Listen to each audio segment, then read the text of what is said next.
Assalamualaikum warahmatullahi wabarakatuh. Waalaikumsalam warahmatullahi wabarakatuh. Warahmatullahi wabarakatuh. Di sini kita akan menyampaikan profil negara Brazil. Dengan beranggotakan, saya Agnes Jagi Astuti Ningtyas dengan NIM E1192122. Saya Merista, saya Dityas, NIM E100220177.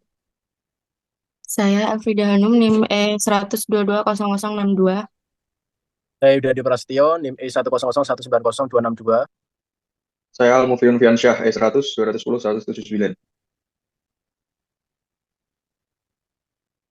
Lokasi absolut dan relatif. Secara geografi, negara Brasil terletak di antara lintang 5 derajat lintang utara dan 34 derajat lintang selatan dan bujur 35 derajat bujur barat dan 74 derajat bujur barat di Amerika Selatan. Negara ini berbatasan dengan hutan hujan Amazon di sebelah utara, Samudra Atlantik di sebelah timur, dan sejumlah negara Amerika Selatan lainnya di sebelah barat dan selatan. Brasil berada di Amerika Selatan, di antara Argentina dan Venezuela, di sebelah selatan dan utara.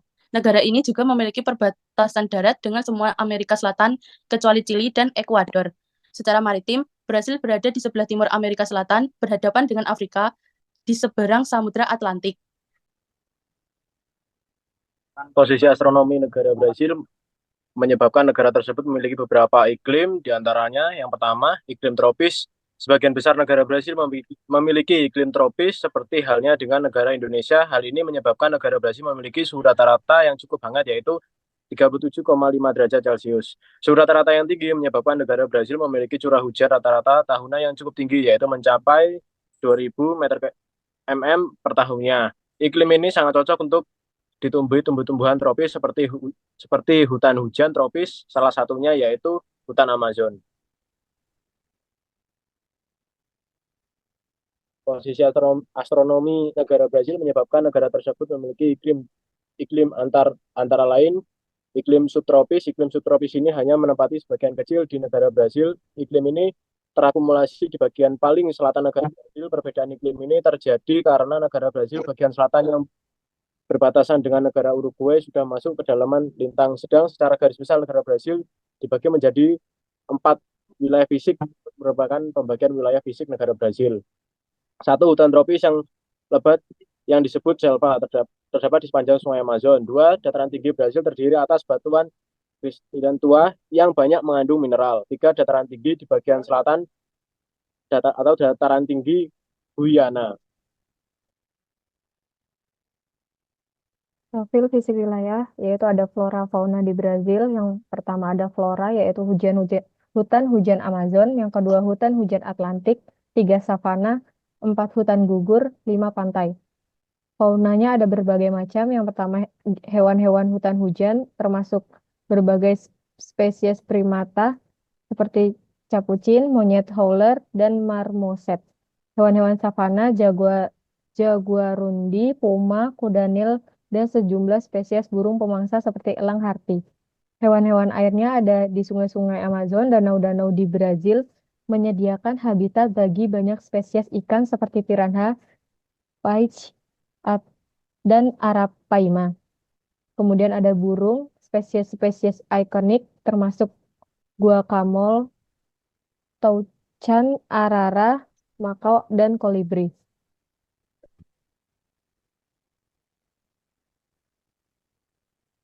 Profil penduduk negara Brasil. Brasil adalah negara terbesar di Amerika Selatan dengan populasi sekitar 202,5 juta jiwa dan terdiri atas berbagai kelompok etnis dengan mayoritas penduduknya adalah keturunan Eropa, Afrika, dan penduduk asli pribumi.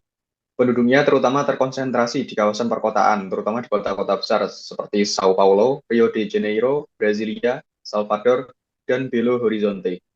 Mayoritas penduduknya adalah keturunan Eropa Afrika, namun terdapat juga suku asli pribumi serta keturunan Asia dan Timur Tengah. Agama Katolik, Roma adalah agama dominan di Brasil, namun terdapat juga minoritas Protestan, Pentakosta, dan pemeluk agama lainnya. Kualitas SDM, meskipun Brasil memiliki sumber daya manusia yang beragam, kualitas pendidikan dan kesehatan masih menjadi tantangan. Meskipun terdapat kemajuan dalam akses pendidikan dan perawatan kesehatan, masih terdapat banyak kesenjangan yang signifikan antara wilayah perkotaan dan pedesaan. Indeks Pembangunan Manusia atau IPM 0,761, peringkat 87 di dunia, masih 92% dan harapan hidup 76,6 tahun. Brazil adalah republik federatif yang dipimpin oleh seorang presiden yang dipilih secara langsung untuk masa jabatan 5 tahun. Negara ini memiliki 3 cabang pemerintah yang terpisah, eksekutif, legislatif, dan yudikatif. Brazil terbagi menjadi 26 negara bagian dan 1 distrik federal Brasilia. Brazil memiliki ekonomi terbesar di Amerika Latin dan merupakan anggota BRICS, Brazil, Rusia, India, China, dan Afrika Selatan. Ekonominya didorong oleh sektor-sektor seperti pertanian, pertambangan, manufaktur, dan jasa. Namun, negara ini juga dihadapkan dengan tantangan seperti ketidakstabilan ekonomi, tingginya tingkat kemiskinan, dan ketidaksetaraan pendapatan, korupsi, dan inflasi. Potensi wilayah. Wilayah Brazil memiliki banyak potensi yang beragam di berbagai sektor. Berikut adalah beberapa potensi wilayah Brazil yang signifikan. 1. Sumber daya alam. Brazil memiliki kekayaan sumber daya alam yang melimpah, termasuk hutan hujan Amazon yang luas, cadangan minyak, gas alam, mineral seperti biji besi, bauksit, timah, emas, dan berlian, serta sumber daya air yang melimpah. 2. Pertanian dan peternakan. Brazil merupakan salah satu produsen pertanian terbesar di dunia. Negara ini memiliki lahan pertanian yang luas dan kondisi iklim yang mendukung produksi tanaman seperti kedelai, jagung, kopi, gula, daging sapi, daging ayam, dan daging babi. 3. Energi terbarukan. Potensi energi terbarukan Brazil sangat besar. Negara ini memiliki sumber daya angin, matahari, dan air yang melimpah untuk membangkitkan listrik tenaga angin, tenaga surya, dan tenaga hidroelektrik. Brazil juga memiliki program pengembangan bioenergi yang kuat, terutama dalam produksi etanol dari tebu. 4. Pariwisata. Brazil adalah tujuan pariwisata yang populer karena keindahan alam yang luar biasa, termasuk pantai Copacabana, Taman Nasional Iguazu, Amazon Rainforest, serta kota-kota seperti Rio de Janeiro dan Salvador. Negara ini juga terkenal dengan festival dan perayaan budaya yang seperti karnival. Potensi bencana. Brasil terkenal dengan keragaman geografisnya yang dapat mempengaruhi berbagai jenis bencana alam. Beberapa bencana yang sering terjadi di negara Brasil adalah yang pertama, banjir. Banjir sering terjadi di beberapa bagian Brasil, terutama selama musim hujan yang berlangsung dari November hingga Maret. Banjir dapat disebabkan oleh curah hujan yang tinggi dan sistem drainase yang buruk. Kedua, tanah longsor. Tanah longsor sering terjadi di daerah pegunungan Brasil, terutama setelah hujan deras. Tanah longsor dapat menyebabkan kerusakan parah pada bangunan dan infrastruktur dan menimbulkan ancaman bagi keselamatan manusia. Yang ketiga, kebakaran hutan. Kebakaran hutan sering terjadi di hutan Amazon, terutama selama musim kemarau. Kebakaran ini dapat menyebabkan kerusakan lingkungan dan membahayakan kehidupan hewan serta manusia.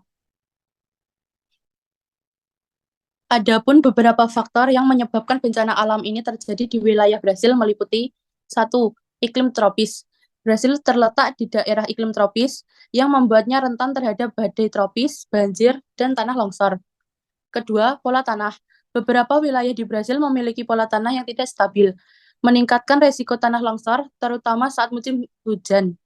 Yang ketiga, hutan hujan Amazon. Amazon Rainforest yang terbesar di dunia terletak di Brasil. Perubahan iklim dan deforestasi yang cepat dapat menyebabkan kekeringan, banjir, dan meningkatkan risiko kebakaran hutan. Beberapa faktor ini yang bersamaan dengan aktivitas manusia seperti deforestasi dan perubahan iklim global mengakibatkan meningkatnya risiko bencana alam pada wilayah Brasil. Selanjutnya ada masalah regional. Di Brasil terdapat sejumlah masalah regional yang mempengaruhi berbagai wilayah di negara tersebut. Beberapa masalahnya yaitu ketimpangan ekonomi. Ketimpangan ekonomi adalah masalah regional yang paling mencolok di Brasil. Ketimbangan ekonomi ini antara wilayah-wilayah yang lebih makmur, seperti bagian selatan dan tenggara yang lebih terindustrialisasi, dan wilayah-wilayah yang lebih miskin seperti bagian utara dan barat laut. Kesenjangan ini disebabkan oleh sejumlah faktor, termasuk ketidakmerataan dalam distribusi sumber daya alam, infrastruktur yang kurang berkembang, dan kebijakan pembangunan yang tidak selaras. Yang kedua ada akses terbatas terhadap pendidikan. Di beberapa wilayah di pedalaman Amazon dan daerah-daerah pedalaman lainnya itu menghadapi kesulitan dalam menyediakan layanan pendidikan dan kesehatan yang berkualitas karena akses terbatas terhadap infrastruktur dasar. Kemudian ada konflik agraria, yaitu konflik di wilayah-wilayah pedesaan terkait dengan kepemilikan tanah dan hak atas sumber daya alam. Yang keempat ada pertumbuhan ekonomi tidak terkendali, yaitu di beberapa kota besar di Brasil, terutama Sao Paulo dan Rio de Janeiro, menghadapi masalah pertumbuhan yang tidak terkendali yang menyebabkan masalah seperti kemacetan lalu lintas, kepadatan penduduk yang tinggi, dan kekurangan infrastruktur dasar. Untuk mengatasi masalah-masalah regional yang dihadapi di Brasil, diperlukan pendekatan yang komprehensif dan berkelanjutan. Berikut adalah beberapa solusi yang dapat dipertimbangkan. Yang pertama, yaitu pembangunan infrastruktur, di mana investasi dalam infrastruktur dasar seperti jalan, jembatan, listrik, dan air bersih adalah kunci untuk meningkatkan aksesibilitas dan mengurangi kesenjangan antara wilayah-wilayah yang lebih makmur dan yang lebih miskin. Yang kedua ada pendidikan dan pelatihan keterampilan, yaitu meningkatkan akses dan kualitas pendidikan, terutama di wilayah-wilayah yang terpencil, dapat membantu mengurangi kesenjangan sosial dan ekonomi. Program pelatihan keterampilan juga penting untuk meningkatkan kesempatan kerja dan produktivitas di daerah-daerah tersebut. Yang ketiga ada reformasi agraria, yaitu melakukan reformasi agraria yang menyeluruh untuk mengatasi konflik tanah dan memastikan akses yang adil terhadap sumber daya alam adalah langkah penting dalam mengurangi ketidaksetaraan dan meningkatkan kesejahteraan petani dan komunitas pedesaan. Yang keempat ada pengembangan ekonomi lokal, yaitu mendorong pengembangan sektor ekonomi lokal seperti pertanian, pariwisata, dan industri kreatif dalam membantu diversifikasi ekonomi dan menciptakan lapangan kerja baru di wilayah-wilayah yang kurang berkembang. Yang kelima ada stimulus ekonomi, yaitu kebijakan fiskal yang tepat dalam membantu merangsang pertumbuhan ekonomi di wilayah-wilayah tertentu dengan memberikan insentif bagi investasi dan pembangunan infrastruktur. Yang keenam yaitu ada pemberdayaan komunikasi, yaitu melibatkan komunikasi lokal dalam proses pengambilan keputusan dan pembangunan dapat meningkatkan kepemilikan mereka terhadap inisiatif pembangunan dan memastikan bahwa solusi-solusi yang diusulkan relevan dengan kebutuhan dan aspirasi mereka. Pentingnya untuk dicatat bahwa solusi-solusi ini harus disesuaikan dengan kondisi dan kebutuhan masing-masing di wilayah Brazil. Kerjasama antara pemerintah, sektor swasta, LSM, dan masyarakat sipil juga penting untuk mencapai perubahan yang berkelanjutan dan inklusif. Sekian presentasi dari kelompok kami, yaitu kelompok negara Brazil. Kurangnya mohon maaf. Wassalamualaikum warahmatullahi wabarakatuh.